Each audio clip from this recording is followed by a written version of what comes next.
Hey guys, the Explorer 4 here. Welcome back to some more reviews, and welcome to my review on one of the more popular horror films recently released, and that is the Five Nights at Freddy's movie.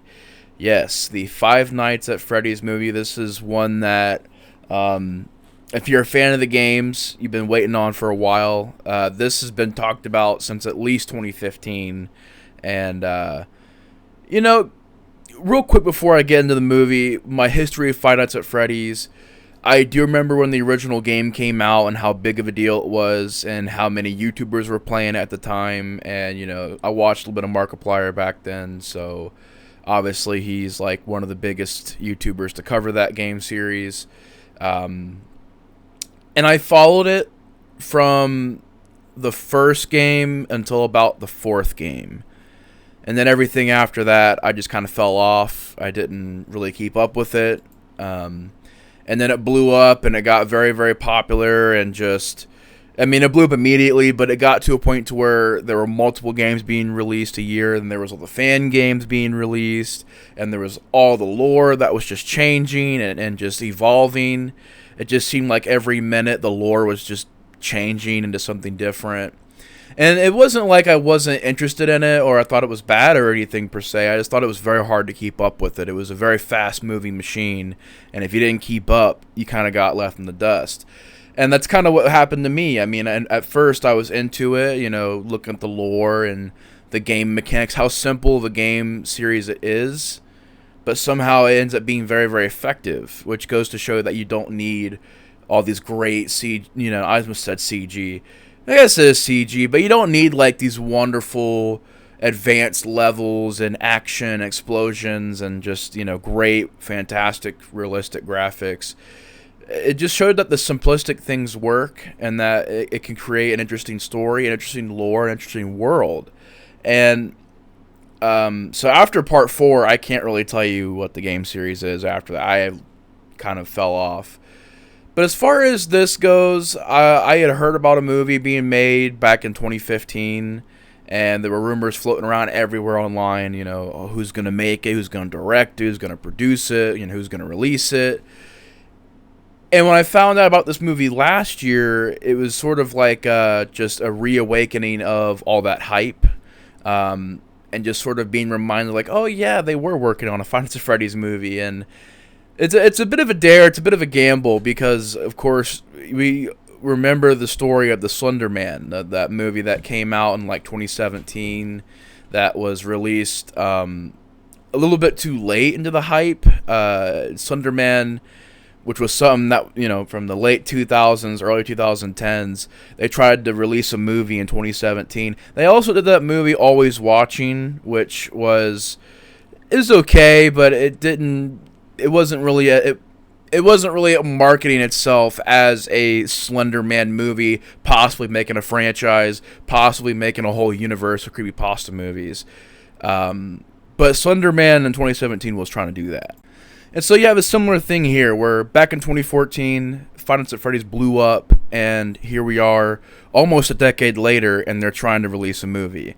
And sort of the opposite thing happened with this movie that happened with Slender Man. Slender Man came out, it was a huge flop, critically, financially, fan-wise. Even the creepypasta community didn't like it. Nobody really liked Slender Man when it came out.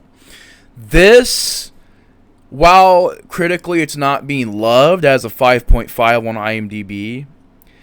So it's not being loved. It's kind of that middle-of-the-road thing where you either give it the pass or you say, nah, it's not that good. And it is kind of a weird movie because I do think this movie's okay. It's just one of those things where if you're not a fan of the lore of the franchise, of the games, it's not going to have that special touch to it. That I guess you could say that bit of that nostalgia effect to it. The movie at face value, if you don't know much about the games, going into this blind, seeing this without knowing the lore, the characters, or anything, I don't really think it's going to make much of an impact on casual people that just, casual fans that haven't seen, anybody talk about the games, play the games, or play the games themselves. And so I think it was a tough movie to pull off, because do you make it rated R? because it's like it's one of those things where a lot of kids love Five Nights at Freddy's. A lot of kids played it, so it's like, do you make it rated R? Do you make it PG? So they said we'll make it PG-13. You know, what tone do you have for a movie like this? Because if it's super serious, it can come off as laughable. If it's super over the top, it can come off as really cheesy. And so really, it's a lot harder of a movie to do than you think, because it's about killer animatronics and an abandoned pizzeria. And to do that in a movie is going to be hard. And I feel like this movie, it was the best we were going to get, man. I mean, for this kind of a story, for what we're dealing with here, it was the best we could have gotten. I do think that there could have been more improvements. I do think there would have been things that would have helped it. But I do think ultimately, I mean, this is what we're going to get. You know, it's them giving back to the fans. I mean, if you're a fan of Five Nights at Freddy's, I don't know if I would say I'm a fan, but I like Five Nights at Freddy's. The first game, the second game. I would say the third game is probably my favorite, then the second game and the first game.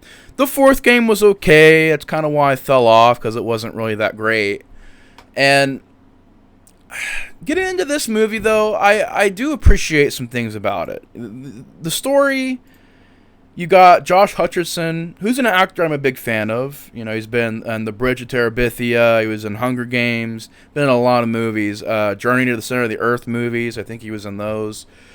But he plays this character Mike, and him and his sister kind of live on their own. They're struggling. He has his friend babysit his sister, and he's just sort of struggling, going day to day, job to job, you know. And there's a moment at the beginning of the movie where he thinks someone's being kidnapped, and he literally punches this dude out and beats him up. Finds out, oh, that dude wasn't trying to kidnap that kid. He was his father. And he has these anger issues. He's taking sleeping pills. He's doing a lot of depression. You find out that the reason why he's going through all this, his parents have died. His younger brother was kidnapped when they were kids, and he wasn't able to stop it. And he basically gets this call. He's looking for jobs, looking for work. He's very desperate for work. He's run out of money. Gets a call from Matthew Lillard, Steve Raglan, this character Steve Raglan, which I think is, you know, Springtrap from the games, which is pretty cool. They bring a lot of stuff into this movie from the games that if you're a fan of the games, you'll recognize, and you'll be like, oh, cool, all right, that's pretty cool. But Matthew Lillard, great choice of casting there. I'll give the movie that.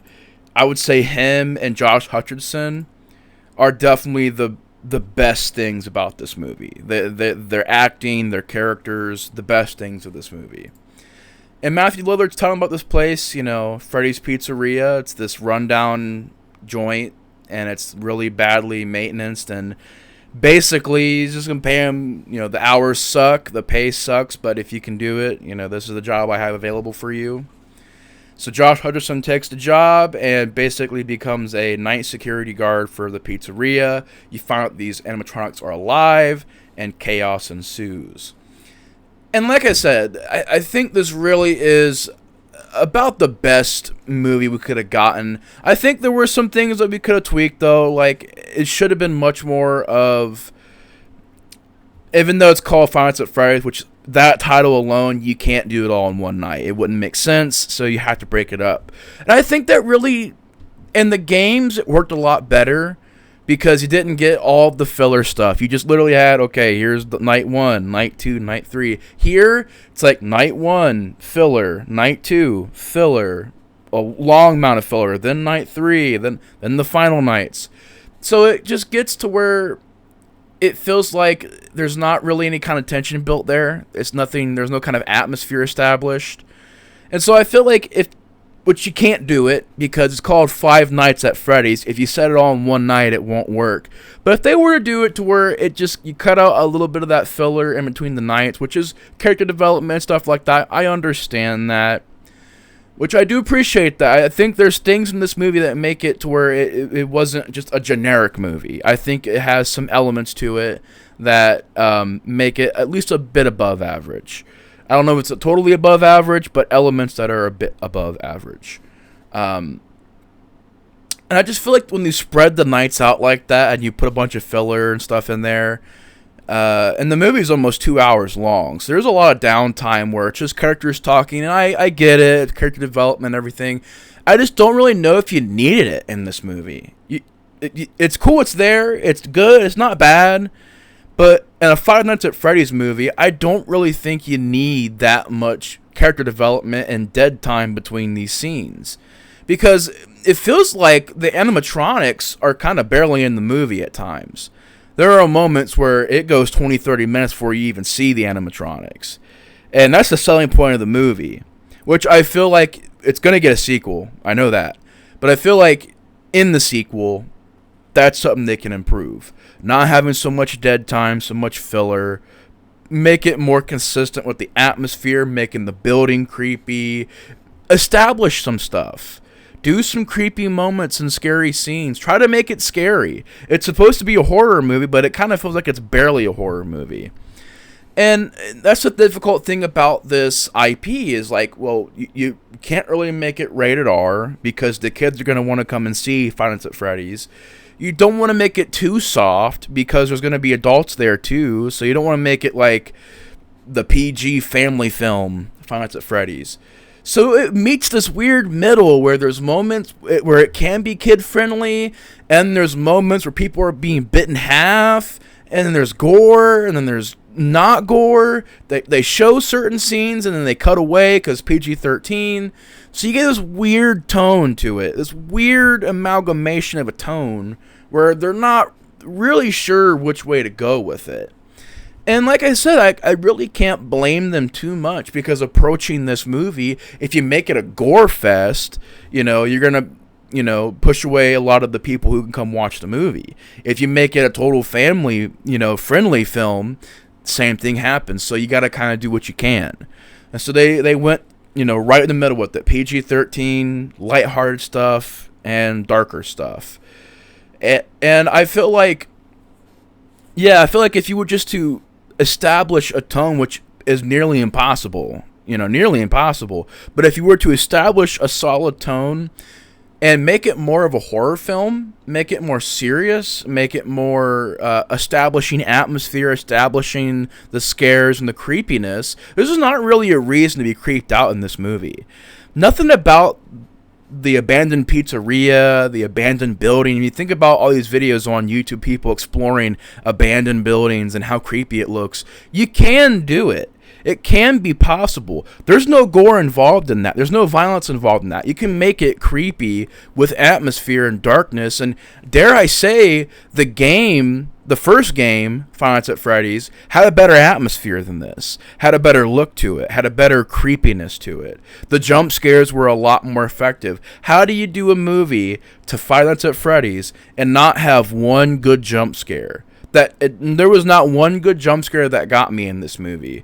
There were a couple that got other people, but really didn't get me. And in the games, it's like, that's the selling point of the games, is the crazy jump scares that you can't see coming. You forget about this thing over here, you get jump scared. And you're constantly, it's like that paranoia factor they could have brung into this movie. And I'm surprised they didn't. I'm surprised they didn't go, full force with this movie and really try to take what worked in the game and make it work in a movie. Because there's some elements that could. The jump scares, the atmosphere, the ambiance could have worked. Don't think it was as scary and creepy as it could have been. There's also this character, this cop character, who just seemed like she just walks into this movie, and I didn't know who the hell she was, but apparently she's in like the 5th or 6th game, and I don't really care if she's in that game, because if she's like that in the game where she just walks in and has all the answers for you, then I'm not going to like it either if it's in the game like that. So in this movie, her just waltzing into this movie and just acting like she knows everything and is just telling like Josh Hutcherson's character Mike to do this and do that and you shouldn't do this and da-da-da. It's like, who the heck is this chick just walk up in the movie? Literally walked up in the movie, don't even really know who she is. She just tells you her name, or the character her name. You're supposed to buy this character knows stuff for some reason, and you're supposed to just go with it. And I was just the whole time like, who the hell is this chick? Why? I don't know, it's so random. By the end, you're supposed to feel bad for her, even though, spoiler alert, she in a way is working with some people. I don't think I'll get into the spoiler totally, but you know, if you've played the games, you know the ending. You know the ending from the first, you know, first few scenes of the movie. You know the ending. You know how it's gonna end. The finale. It was cool. It was awesome because I'm a big fan of that character. So it's cool they finally at the end they gave us that character, the big bad villain. But you can see it coming a mile away. I think the idea of this character Mike having these dreams, always going back to the same day of his brother being kidnapped and seeing these ghost children in his dreams, I think that's interesting. I just don't really know if it need to be in this movie. That's the thing. It's not bad. It just doesn't really fit. And I think overall the movie, I would give it like a solid 3 out of 5. It's kind of harmless. It's not scary, but it's not terrible.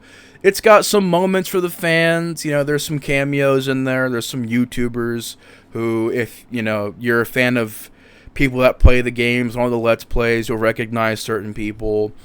Certain bits of the lore is in there. Certain animatronics are in the background. If you notice them, it's like, oh, there's that character. There's that animatronic.